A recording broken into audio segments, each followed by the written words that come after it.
Há momentos em que uma única frase cai com tanta força que a mente precisa de um instante para acompanhar.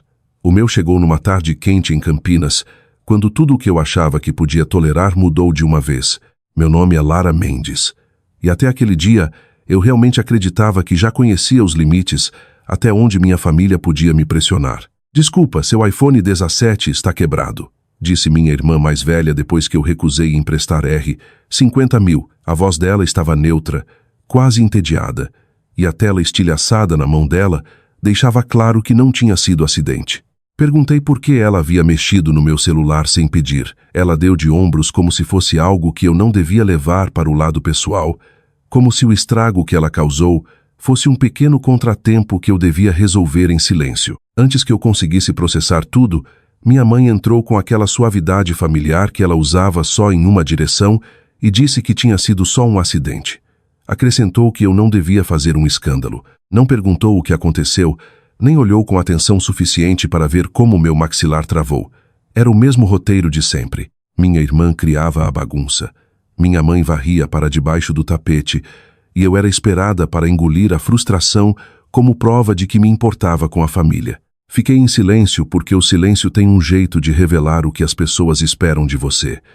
Minha irmã me observava como alguém observa uma máquina que acredita que vai funcionar exatamente como sempre funcionou. Ela realmente achava que eu ia absorver o golpe e seguir em frente. Em vez disso, senti algo se acomodar dentro de mim com uma clareza que eu não sentia havia muito tempo.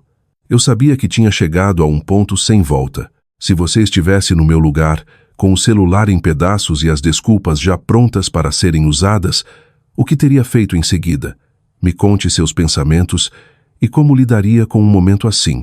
Naquela tarde, quando voltei para meu apartamento em Campinas, o silêncio parecia mais pesado que o normal, como se as paredes estivessem me observando enquanto eu repassava tudo o que tinha acontecido. Deixei a bolsa no chão e tentei me concentrar na respiração, mas minha mente continuava voltando para a mesma verdade que eu evitava nomear por anos.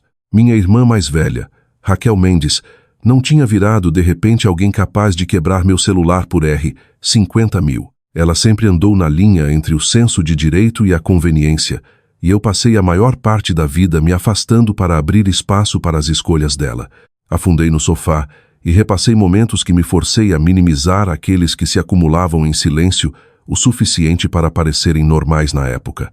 Houve as tardes em que ela pegava dinheiro emprestado prometendo devolver antes do fim do mês, só para eu cobrir os buracos quando ela esquecia um pagamento. Houve as manhãs em que eu descobria que ela tinha usado meu nome para pedir um cartão de loja, porque o dela tinha muitas parcelas atrasadas. Cada incidente parecia pequeno por si só, mas o custo sempre caía sobre meus ombros, enquanto minha mãe insistia que eu devia ter paciência porque família se ajuda. Aquela versão de se ajudar sempre pendia para o lado de Raquel, não importava o quanto fosse inconveniente para mim.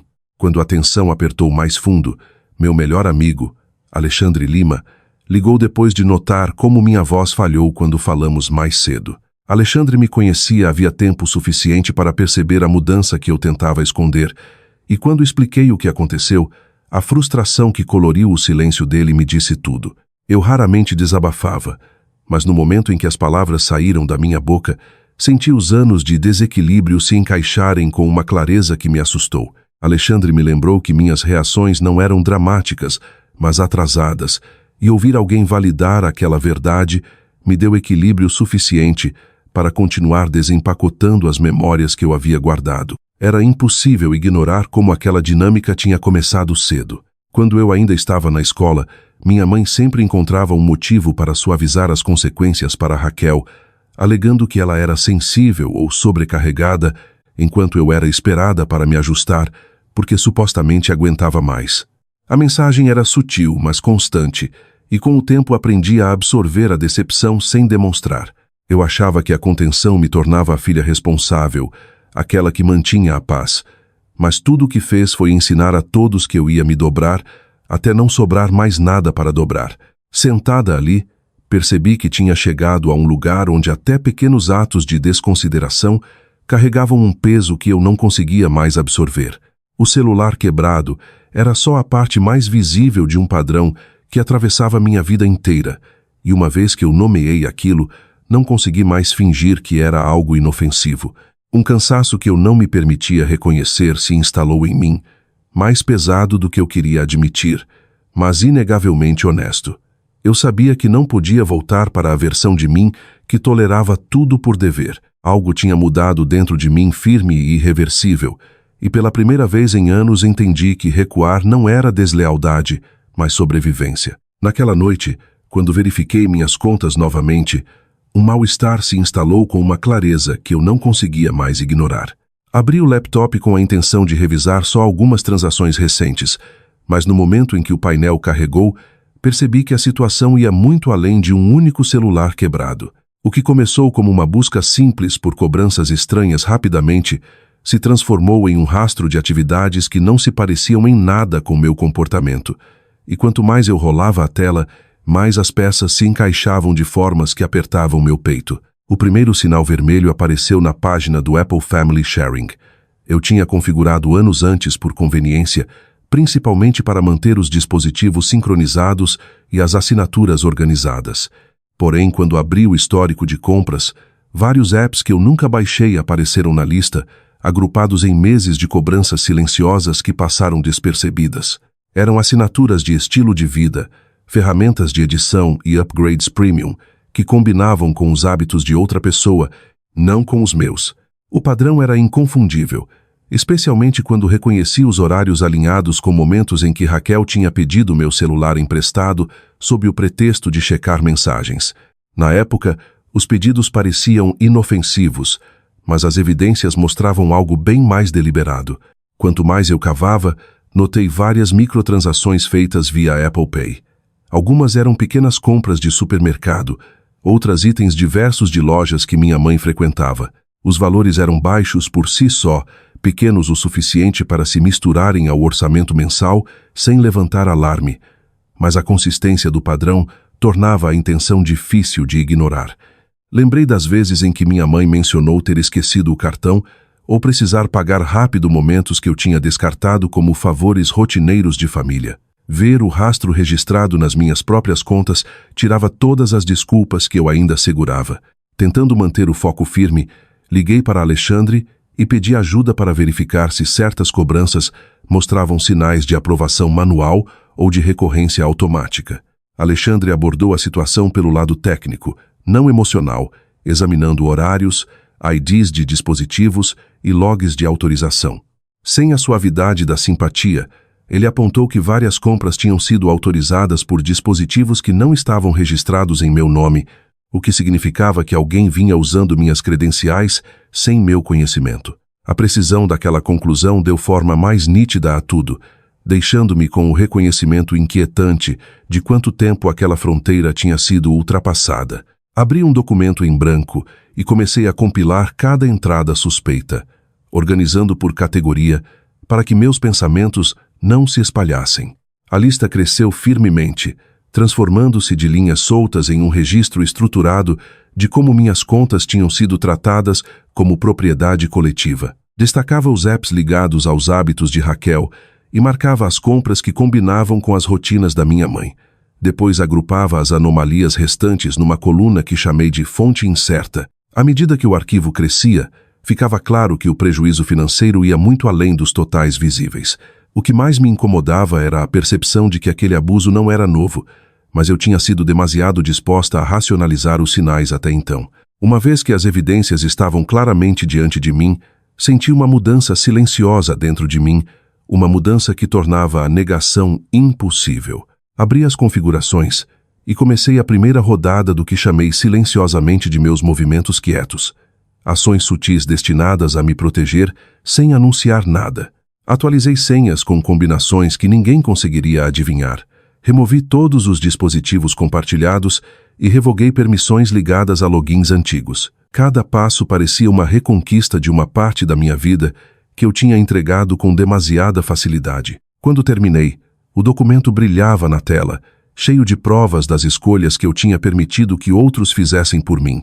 O esgotamento que veio em seguida não me dominou dessa vez. Ele me firmou, lembrando que o reconhecimento era o primeiro passo para retomar o controle, e o rastro de evidências que reuni deixou uma coisa certa. O padrão finalmente tinha chegado ao fim.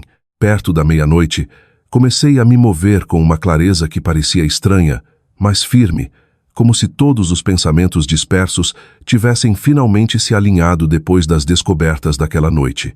O apartamento ao meu redor descansava num silêncio abafado que me ajudava a me concentrar no que precisava ser feito. Abri o painel de controle do Apple ID e respirei fundo antes de desfazer completamente a rede de compartilhamento familiar. Cada dispositivo que não era meu aparecia como um lembrete das fronteiras que eu tinha permitido esticar muito além do razoável. Enquanto removia cada camada de acesso, sentia uma separação silenciosa tomando forma não por declarações dramáticas, mas pelos pequenos cliques deliberados de alguém que retomava o que lhe pertencia. Continuei atualizando todas as senhas ligadas à minha vida digital. Mudei primeiro o Apple ID principal, depois passei pelos logins de e-mail secundários, acessos bancários, notas criptografadas e armazenamento arquivado. Criei sequências longas de caracteres sem significado pessoal, para que nada pudesse ser adivinhado ou rastreado. Cada tela de confirmação parecia uma porta se fechando atrás de mim, e a sensação de controle que voltava com cada passo se acomodava no meu peito com uma resolução calma. Verifiquei se havia dispositivos logados restantes. Revoguei todos sem hesitação e observei a lista encolher até restarem apenas meus próprios dispositivos. No momento em que a página atualizou, um novo tipo de quietude se instalou no quarto. Em seguida, liguei para a operadora. Verifiquei minha identidade, confirmei o número da conta e pedi o cancelamento imediato da linha secundária de Raquel. O atendente perguntou se eu entendia que aquela ação desconectaria completamente o serviço que ela vinha usando. Minha resposta foi firme, estável e definitiva. Quando o atendente confirmou que a linha tinha sido removida da minha conta, anotei o ID da ligação e o horário exato no meu documento crescente. Ter uma evidência clara para cada ação me dava uma sensação de chão firme, como se eu estivesse pisando em terreno sólido depois de ficar sobre algo instável por tempo demais. Assim que a confirmação chegou, redigi uma notificação para as contas às quais Raquel tinha acesso pelo meu Apple ID. Não incluí culpas nem explicações emocionais. Simplesmente informei que todas as permissões estavam revogadas, que os serviços vinculados não funcionariam mais e que eu não seria responsável por nenhuma cobrança a partir daquele momento. Enviei a mensagem sem esperar resposta, porque entendia que meu objetivo não era entrar em outra conversa exaustiva, mas fechar os caminhos que nunca deveriam ter existido. Depois disso, contatei o proprietário do imóvel de Raquel, a mesma pessoa que um dia exigiu que eu fosse fiadora do aluguel dela quando ela enfrentava problemas financeiros. Me reapresentei e perguntei sobre o status atual do contrato. O proprietário mencionou algumas cobranças pendentes, então pedi cópias dos documentos relevantes. Expliquei que pretendia retirar minha fiança dentro do prazo permitido pelo contrato e pedi confirmação por escrito assim que o processo fosse concluído. A conversa foi breve porque o proprietário reconheceu que meu pedido estava inteiramente dentro dos meus direitos. Quando os documentos chegaram na minha caixa de entrada, salvei todos os arquivos numa pasta dedicada e fiz backup novamente na minha nuvem privada. Voltei ao meu documento principal e acrescentei cada passo concluído. Com cada nova linha, a situação que antes parecia emaranhada e sufocante se tornava estruturada o suficiente para eu ver exatamente onde eu estava. Fechei o laptop exatamente quando o relógio marcava o início de um novo dia, e o silêncio ao meu redor se acomodou com um peso diferente do anterior. Ao olhar o reflexo tênue do meu rosto na tela escura, entendi que as escolhas silenciosas que fiz naquela noite não serviam apenas para romper padrões antigos, mas também para garantir que eu nunca mais voltasse a uma vida em que minhas fronteiras pudessem ser tratadas como opcionais. Na manhã seguinte, quando cheguei ao escritório, já sentia que o dia exigiria um nível de firmeza que eu só recentemente tinha aprendido a confiar em mim mesma. Coloquei a bolsa sobre a mesa, revisei rapidamente a agenda e então ouvi os passos apressados da assistente da recepção vindo direto na minha direção. Ela me informou em voz baixa que 2 visitantes estavam esperando no saguão e exigiam falar comigo. Mesmo antes de chegar ao corredor, eu já sabia exatamente quem eram. Raquel estava no centro da área de recepção com uma postura feita para reclamar a atenção que ela acreditava merecer. Sua expressão carregava uma mistura de fúria e senso de direito que ela nem tentava esconder. Minha mãe estava um pouco atrás, tentando mascarar o desconforto com um tom suave que não combinava com a impaciência visível nos olhos dela. No momento em que Raquel me viu, avançou sem intenção de se conter. Você me bloqueou de tudo. Conserta isso agora, disse ela alto o suficiente para vários funcionários virarem a cabeça. Minha mãe seguiu com um apelo gentil. Lara, por favor, pare de ser irracional. Sua irmã está estressada. Restaure o acesso dela. A voz dela tentava soar composta, mas ainda carregava a expectativa de que eu cederia como sempre cedia antes. Mantive a postura firme. Lembrei a elas que todas as contas em questão eram exclusivamente minhas e que eu tinha agido dentro dos meus plenos direitos. Raquel se recusou a aceitar o que chamava de desculpa. Ela se inclinou mais perto com um olhar que revelava a pressão que sentia. Se você se recusar, vou fazer questão de que todo mundo aqui saiba exatamente como você é egoísta. Acha que eles vão te respeitar depois disso? Alexandre entrou na área naquele momento, em sua capacidade profissional como parte da equipe de compliance interno da empresa. Ele não se aproximou de mim para apoio emocional. Em vez disso, posicionou-se por perto para garantir que ninguém violasse as políticas de conduta. Não houve conforto, não houve suavização da situação e nenhuma participação na disputa entre mim e minha família. Raquel escalou rapidamente quando viu que eu permanecia calma. Você me deve acesso. Eu construí tudo através das suas contas. Você não pode me trancar para fora só porque está chateada. Mantive contato visual e respondi com clareza deliberada que o uso não autorizado do Apple ID e dos serviços financeiros de outra pessoa era inaceitável. Afirmei que a remoção do acesso dela era uma ação corretiva necessária e não uma reação impulsiva a sentimentos feridos.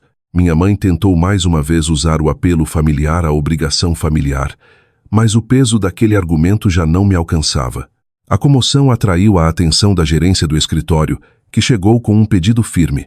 Informaram a Raquel que ela estava perturbando um ambiente de trabalho seguro e precisava sair imediatamente. Ela reagiu com tom confrontador, insistindo que tinha todo o direito de ficar.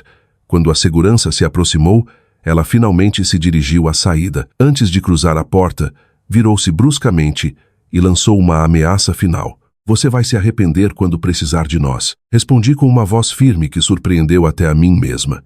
Disse a ela que cada decisão que tomei refletia o que já tinha acontecido e que eu estava preparada para aceitar o que viesse em seguida. Assim que elas deixaram o prédio, parei brevemente para recuperar o fôlego, plenamente consciente de que aquele confronto marcava apenas o início da mudança a qual eu tinha me comprometido. 3 dias depois, senti a primeira mudança real no ar ao meu redor, uma mudança que mostrava o quanto os efeitos das minhas decisões silenciosas já começavam a se espalhar. Acordei naquela manhã com uma firmeza estranha, uma clareza que parecia conquistada e não emprestada, e me preparei para o que quer que se desdobrasse nas horas seguintes. O que eu não esperava era a rapidez com que as paredes ao redor de Raquel começariam a se fechar assim que os sistemas que a sustentavam parassem de carregá-la. O primeiro sinal chegou por uma mensagem breve de um colega que perguntava se eu tinha ouvido sobre a queda de e-mail no departamento de Raquel. Mantive a resposta neutra, já que os problemas internos da empresa dela não tinham nada a ver comigo. Meu foco permaneceu no meu próprio trabalho até o meio da manhã, quando um número desconhecido ligou para a linha do escritório. A voz do outro lado se apresentou como supervisor do local de trabalho de Raquel e perguntou se eu tinha alguma ideia do motivo pelo qual ela não conseguia acessar a conta corporativa. O tom sugeria que ele acreditava que eu poderia ter a peça que faltava. Esclareci que não tinha envolvimento na administração das plataformas digitais deles e que qualquer problema de autenticação precisava ser resolvido diretamente com a equipe interna. Ele me agradeceu educadamente, embora eu sentisse que ele percebia que havia muito mais acontecendo do que imaginara inicialmente. No início da tarde, outra consequência surgiu. Meu proprietário encaminhou um aviso do administrador do condomínio do apartamento de Raquel. Pediam confirmação sobre a garantia financeira que eu tinha fornecido quando ela se mudou. Abri o documento com cuidado e redigi uma declaração formal retirando meu apoio. Incluí todos os detalhes necessários com precisão cuidadosa e enviei pelo portal oficial para que houvesse um registro completo da mudança. Assim que recebi a confirmação, salvei o arquivo na mesma pasta que guardava o restante da documentação que eu vinha compilando. Mais tarde, naquele dia, meu celular acendeu novamente, dessa vez com uma mensagem de uma prima que perguntava por que minha mãe estava ligando para parentes, expressando preocupação com o que ela descrevia como meu comportamento completamente irracional. Segundo ela, eu tinha deixado Raquel desamparada num momento difícil e trazido vergonha para a família. Deixei a mensagem parada na tela por vários minutos antes de responder, porque precisava pensar no resultado que eu queria daquela conversa. Finalmente escrevi que limites pessoais não eram atos de hostilidade e que nenhuma das complicações atuais tinha sido criada por mim. Não ofereci mais explicações, porque tinha chegado a um ponto da vida em que justificativas desnecessárias pareciam uma rendição do controle. Enquanto os parentes debatiam e especulavam, Raquel enfrentava uma onda mais forte de problemas. Ela tentou apresentar documentos alternativos ao empregador, mas tudo exigia acesso ao endereço de e-mail que ela não conseguia mais abrir. O RH suspendeu temporariamente o contrato dela, enquanto investigava o que chamavam de atividade irregular de credenciais. Soube disso apenas porque Alexandre encaminhou uma atualização curta de alguém que tinha testemunhado a reunião. Alexandre não comentou a situação e não expressou solidariedade em meu nome. Apenas passou a informação do mesmo jeito direto que usava sempre que discutíamos detalhes factuais relacionados ao meu caso. Naquela noite, sentei à mesa e revisei a linha do tempo dos eventos dos últimos dias. Cada ação que tomei tinha sido silenciosa, deliberada e totalmente dentro dos meus direitos. As consequências que se desdobravam agora não eram punições que eu impus, mas resultados que Raquel criou para si mesma. Ver aqueles padrões finalmente virem à tona trouxe um inesperado senso de encerramento. Entendi que aquilo era apenas o começo, mas também reconheci que meus limites finalmente estavam se mantendo. Pela primeira vez em anos, não senti necessidade de salvar ninguém das consequências das próprias escolhas. Uma semana depois, percebi que o silêncio ao redor de Raquel tinha ganhado um peso maior, como se as consequências que vinham se acumulando ao redor dela finalmente tivessem decidido chegar todas de uma vez. Notei a mudança primeiro por uma mensagem breve encaminhada por um colega que tinha participado de uma reunião com o RH da empresa dela. Ele escreveu que a suspensão dela não era mais temporária porque ela não conseguiu completar as etapas obrigatórias de verificação que exigiam acesso a sistemas que ela não conseguia entrar. Li a mensagem 2 vezes sem reagir. Senti um reconhecimento distante, como se já esperasse que aquele momento se desdobrasse exatamente daquela forma. Mais tarde naquela manhã, outra notificação apareceu no meu celular. Vinha do portal de emprego da empresa, o mesmo onde eu um dia assinei um documento de verificação de renda para apoiar a candidatura dela num período em que ela insistia que precisava de ajuda só até se estabilizar. O alerta mostrava que o empregador dela tinha registrado um aviso de rescisão que logo seria refletido em futuras consultas. O tom era clínico, sem emoção, o que tornava ainda mais impactante. Fiquei quieta com aquilo, consciente de que era um dos últimos fios que ela usava como prova de independência. No meio da semana, a segunda consequência surgiu. O administrador do condomínio do apartamento de Raquel me enviou uma mensagem de acompanhamento pedindo um formulário atualizado de fiador. Escreviam que, sem confirmação renovada, o contrato entraria automaticamente num período de reconsideração de 30 dias. Abri a mensagem, revisei os detalhes anexados e enviei os documentos confirmando minha retirada. Em poucas horas, eles acusaram recebimento e acrescentaram um aviso formal explicando que Raquel precisaria cumprir os requisitos de renda sozinha. Salvei a correspondência na mesma pasta onde guardava os outros registros, porque a organização me trazia certa firmeza naqueles dias. Naquela noite, uma parente de fora da cidade me enviou uma mensagem preocupada. Disse que minha mãe estava ligando para vários ramos da família, explicando que eu tinha abandonado Raquel num momento de crise, e que tudo o que estava acontecendo com ela era resultado da minha recusa em agir como irmã. Li a mensagem devagar. Quase conseguia ouvir a mistura familiar de culpa e contradição da minha mãe. Se as declarações dela tivessem sido consistentes, talvez tivessem peso, mas ela mudava a narrativa dependendo do público e do resultado, e aquele padrão se repetia pela minha vida inteira. Respondi que cada adulto deve assumir responsabilidade pelas estruturas das quais depende. Mantive a resposta breve porque explicações adicionais raramente mudavam algo. 2 dias depois, recebi a confirmação de que Raquel tinha recebido prazo para desocupar o apartamento. A notícia correu rápido entre os parentes. Ela fez as malas às pressas e se mudou para um quarto de hóspedes de uma prima distante que morava quase 1 hora do centro da cidade. Aparentemente, ela tentou apresentar comprovantes alternativos de finanças, mas não conseguiu atender aos requisitos. Diziam que ela parecia chocada com a rapidez com que tudo desmoronou, como se ainda acreditasse que alguém interviria em seu favor. Quando terminei de ler aquelas atualizações, coloquei o celular virado para baixo e voltei a tarefa à minha frente. Eu tinha assinado a papelada da minha própria mudança naquela mesma manhã. O novo apartamento ficava bem longe do centro de Campinas, num bairro mais tranquilo, que parecia ter um ritmo completamente diferente. O trajeto era mais longo, mas algo naquela distância parecia certo. Eu queria um espaço onde ninguém invadisse limites ou usasse minha estabilidade como rede de segurança. Na tarde seguinte, uma carta da minha mãe apareceu na minha caixa de correio. A letra dela estava irregular. Ela alternava entre me culpar, defender Raquel e contradizer os próprios argumentos em linhas consecutivas. Li uma única vez sem deixar nada se acomodar. Dobrei com cuidado e guardei numa gaveta. Eu não lhe devia resposta e não sentia mais vontade de carregar responsabilidades que não me pertenciam. Enquanto minhas caixas de mudança se empilhavam mais alto, senti a forma da minha vida se transformando em algo mais estável. O caos que circulava a família já não me alcançava. Eles operavam na própria turbulência e eu, pela primeira vez, estava fora dela. Parecia menos uma vitória e mais um retorno a mim mesma, um reconhecimento silencioso de que a paz às vezes começa no momento em que você para de permitir que os outros definam seu papel nas tempestades deles. 1 mês depois, o ritmo da minha vida se acomodou num padrão mais estável que parecia conquistado e não emprestado.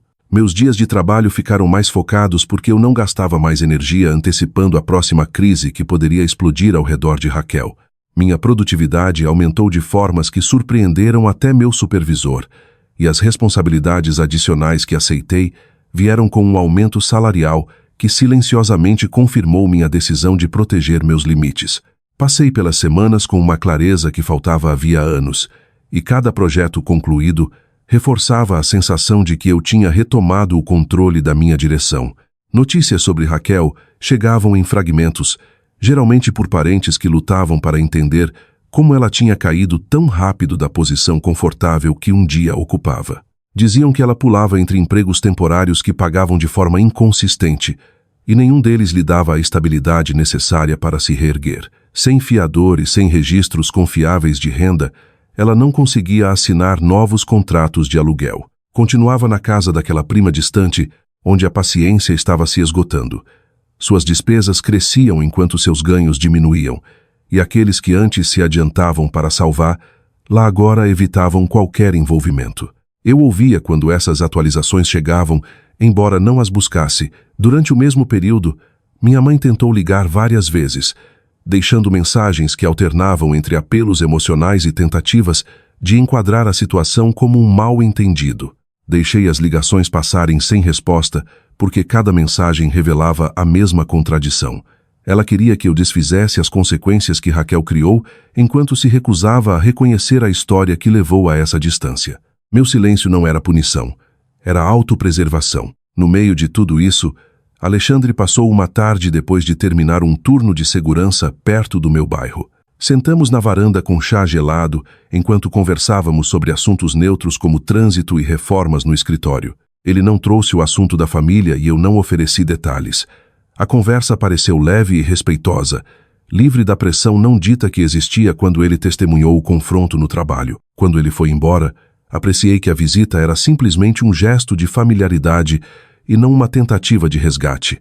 Ao fechar o mês, reconheci que minha vida parecia mais simples porque eu finalmente tinha saído dos papéis que os outros me atribuíam. Eu não servia mais como amortecedor para as decisões deles, nem como solução geral para as emergências deles. A paz se tornou possível quando a responsabilidade voltou para os donos legítimos. Aprendi que limites não são declarações de raiva, mas compromissos com o respeito próprio. Quando as pessoas se acostumam a se apoiar em você sem responsabilidade, elas confundem seu silêncio com concordância e seu apoio com obrigação.